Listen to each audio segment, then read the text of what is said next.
सर्वोच्च सदन में जिस तरीके से एसटी, एससी, अदर पिछड़ा और माइनॉरिटीज की महिलाओं के साथ जो मानसिकता गलत काम किया, उसी मानसिकता को कहा गया ठाकुरी मानसिकता। ये गलत था। जैसे आज अदानी और अंबानी को हम किस मानसिकता से देखें, ये आप हमको बता दीजिए। मैं आपसे पूछ रहा हूं,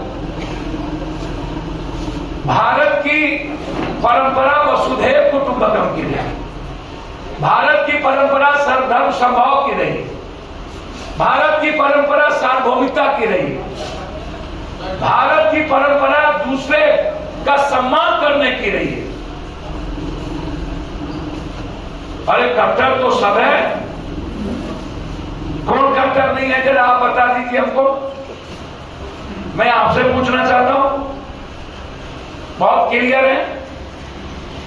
इंदिरा गांधी की मौत हमारे यहां ही हुई तो भिंडरवाला के खिलाफ जब इंदिरा गांधी जी ने निर्णय लिया तो आप जरा हमको बता दीजिए। मैं आपसे पूछना चाहता हूं कि वो निर्णय क्यों लिया था? इस देश को उग्रवाद और आतंकवाद से अलग करने के लिए क्या हुआ? आप हमको बताइए। देश के पीएम तक को कुर्बानी देनी पड़ी। कट्टरवाद तो तब भी थी। कट्टरवाद किसी एक जाति धर्म मजहब में नहीं है, और मेरी जाति सर्वोपरि और किसी छोटा जात छोटा है। मैं मानता हूं भारत के सभी जाति का अपना इतिहास है। दलितों का तो और बड़ा इतिहास है।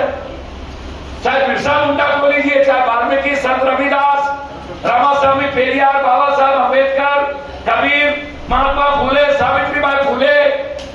दुनिया के बड़े इतिहासों में समाज के वंचित और दलितों का राज। उसी तरह यदि रामायण है तो केवट का इतिहास है।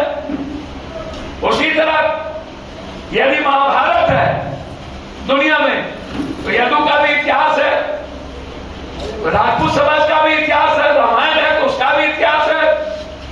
आप दुनिया विष्णु को लीजिए, आपको पता चल जाएगा हर जाति धर्म का। तो इतिहास सभी जाति का है। हर जाति का सम्मान करना चाहिए। कोई बड़ा या कोई छोटा नहीं होता। और जिस संदर्भ में ये बात आई वो है अपने भीतर के रावण, यजीद, कंस के अहंकार को खत्म करने का, अहंकार की प्रवृत्ति को मिटा देने का जो साजिश महिला आरक्षण बिल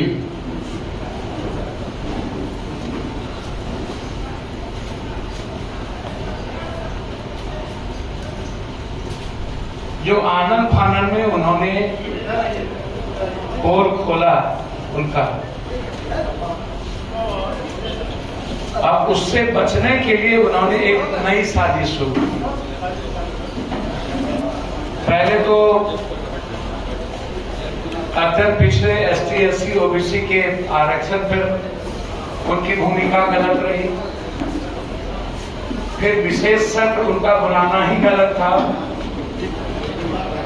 बिना जाति जनगणना के और परिसीमन के उनको महिला आरक्षण बिल पेश करना ही नहीं चाहिए था।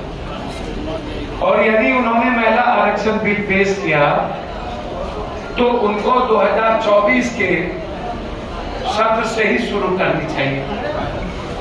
और महिला आरक्षण बिल के पहले परिसीमन और जाति जनगणना के साथ ओबीसी, अदर पिछड़ा, एसटी, एससी और माइनॉरिटीज के महिलाओं की भागीदारी अधिक से अधिक कैसे हो, इसके लिए उनको कोटा रिजर्वेशन लागू करनी चाहिए थी, ताकि गरीब की बेटी मां भी लोकसभा विधानसभा के भीतर जाके गरीबों की बात रख पाते। एक गहरी साजिश पहले ही इन्होंने भारत के 85% एसटी, एससी, अदर पिछड़े जाति के महिलाओं को विधानसभा लोकसभा जाने से वंचित कर गहरी साजिश किया। और उसके बाद मनोज जी के राज्यसभा में स्पीच के बाद